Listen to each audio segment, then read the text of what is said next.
नमस्कार, मी सुप्रिया नवीन एका ब्लॉगमध्ये आपलं मनापासून स्वागत करते। तुम्हाला आजचा दिवस सुखाचा, आनंदी आणि आरोग्यदायी जावो। तुम्ही जी काही स्वप्न पाहिली असतील ती सगळी स्वप्न तुमची पूर्ण होत। त्याचबरोबर शुभ दुपार सर्वांना। दुपारची वेळ आहे, तर हे टायमिंग ताईंनो दुपारचं टायमिंग आहे आणि आत्ता वाजलेले आहेत 3:45 आणि हा व्हिडिओ जो आहे ना तो ताईंनो खूप म्हणजे आधी शूट केलेला आहे। तर मी तुम्हाला ना वार नाही सांगू शकत, पण फक्त ज्या दिवशी मी हा व्हिडिओ शूट करत होते ना त्या दिवशी मी हे टायमिंग बघितलेलं होतं आणि टायमिंग माझ्या लक्षात होतं। कारण सकाळपासून ना माझी साफसफाई चालू होती, हे डबे वगैरे घासणं चालू होतं आणि सतत माझं ना लक्ष घड्याळाकडे होतं की आपलं काम किती वाजेपर्यंत होत आहे। फक्त एवढं ना की मी वारच विसरून गेले।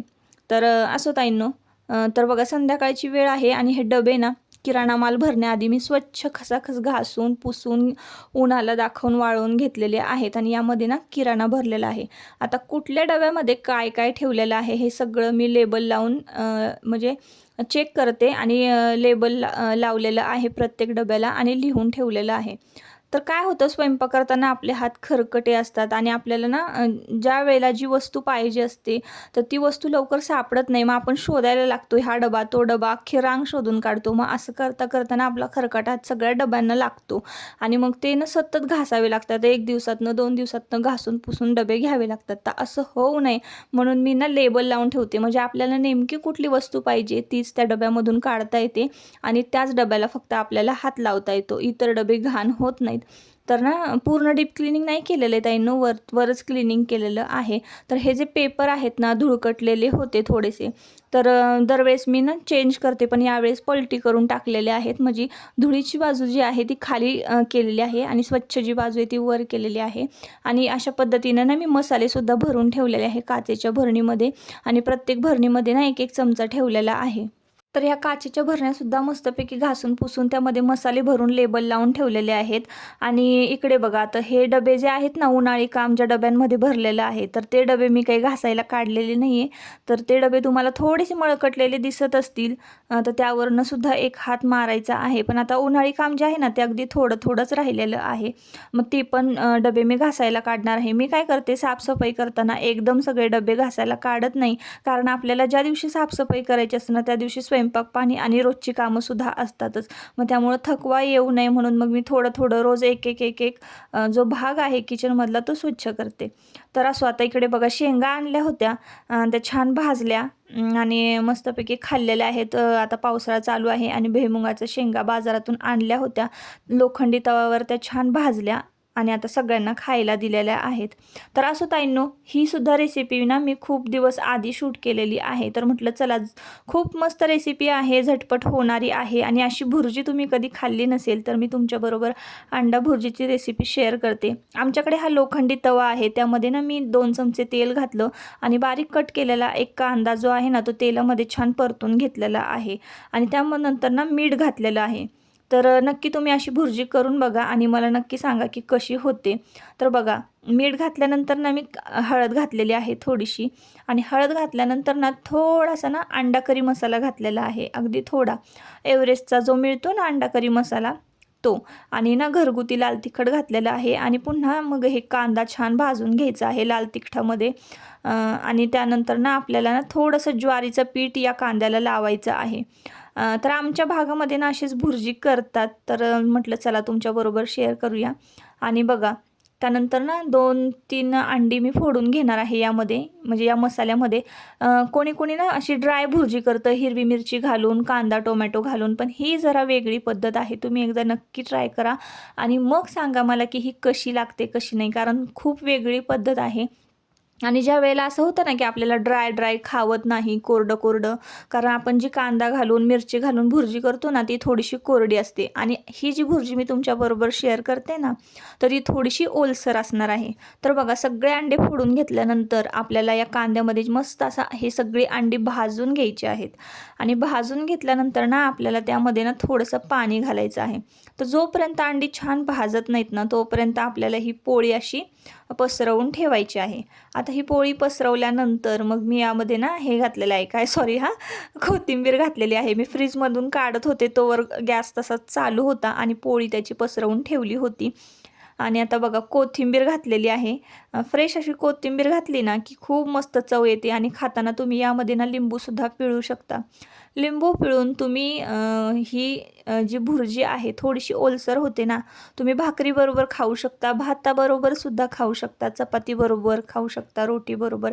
एक नंबर ही भुर्जी लागते आणि ह्या भुर्जीसाठी कुठलंही वाटघाट केलेलं नाही. फक्त कांदामध्येच ही भुर्जी झालेली आहे. कांदा घालून आणि लाल तिखट घालून ही भुर्जी केलेली आहे. तर खूप मस्त रेसिपी आहे. तर नक्की एकदा ट्राय करून बघा आणि मला सांगा की नक्की कशी होते. तर ही लोखंडी तव्यामध्ये केलेली आहे. तुमच्याकडे जर लोखंडी तवा नसेल तर तुम्ही कढईमध्ये केली तरीही चालेल. पण शक्यतो जे नॉनव्हेजचे पदार्थ आहेत किंवा वाटणाचे पदार्थ जे आहेत तर ते पदार्थ ना मी असा लोखंडी तव्यामध्येच फोडणीला घालते. तर असो ताईंनो, इकडे बघा आता संध्याकाळची वेळ झालेली आहे आणि खूप आधी हा व्हिडिओ शूट केला होता मी अंडा भुर्जीचा. तर तो तुमच्याबरोबर शेअर केला आणि त्यानंतर बघा आत्ता वाजलेले आहेत संध्याकाळचे 5:30 पावणे 6 वाजले असतील. माझे सगळे कामं झाले, डबे वगैरे आवरून झाले आणि काय होतं ना, ज्या दिवशी काम असेल ना त्या दिवशी खरंच खूप भूक लागते आपल्याला आणि मग असं वाटतं की काहीतरी चटपटीत खावं. आता खावंसं वाटलं तर लगेच आपल्याला काही ड्रेस घालून मार्केटमध्ये जाता येणार आहे का? नाही. तर आपल्या तर मनाची तयारी असते जायची, पण इतरांच्या मनाची सुद्धा तयारी असली पाहिजे ना. तर आपल्याला लगेच कोण मार्केटमध्ये नेणारं नाही आहे. पण मार्केटमधून काय जर आणून द्यायचं असेल तर नक्कीच घरातले लोकं आणून देतात. मग दादांनी ना ही पाणीपुरी आणलेली आहे. तर ही पाणीपुरी बघा अशी गोल पद्धतीचं कुठं पण तुम्हाला मिळेल, कुठल्याही किराणा मालाच्या दुकानामध्ये पाणीपुरीच्या पुऱ्या तुम्ही मागितल्यात ना तर मिळतील. 35 रुपयाला एक पॅकेट मिळालेलं आहे आणि तेल मस्तपैकी गरम केलं कढईमध्ये आणि छान छोट्या छोट्या बॉलसारख्या या ज्या पुऱ्या आहेत ना हलवून हलवून तळून घेतलेल्या आहेत. आता तळल्यानंतर बघा इकडं ना मी तिखट पाण्याचा मसाला तयार करते. तर काय करायचं, 3-4 कैरीच्या फोड घ्यायच्या आहेत आपल्याला आणि त्यानंतर पुदिना घातलेला आहे, त्यामध्ये 2 मिरची घातलेली आहे आणि हे सगळं वाटण तयार केलेलं आहे. एव्हरेस्टचा पाणीपुरी मसाला जो आहे ना तर तो आता आपण यामध्ये घालणार आहोत. आता हे जे वाटण आहे ना त्यामध्ये पाणी घातलं आणि पुन्हा वाटून घेतलं आणि त्यामध्ये पुन्हा एकदा 1-1.5 तांब्या पाणी ओतलेलं आहे. आता पाणी ओतल्यानंतर यामध्ये ना पाणीपुरीचा मसाला घातलेला आहे. तर अशा पद्धतीचं आपलं ना पाणीपुरीचं तिखट पाणी तयार झालेलं आहे. आता तुम्ही यामध्ये ना लिंबू पिळलं तरीही चालेल. लिंबू नसलं तर तुम्ही कैरी जरी वापरली तरीही चालेल. आणि तुम्हाला अजून एक सांगते, जर कैरी नसेल ना लोणच्याच्या 2-3 फोडी ज्या आहेत ना त्या धुवायच्या आणि आपण जेव्हा पुदिना आणि मिरची बारीक करतो ना तेव्हा ती कैरीच्या फोडी बारीक करून तुम्ही जर पाणीपुरीच्या तिखट पाण्यामध्ये घातलं तरीही चालेल.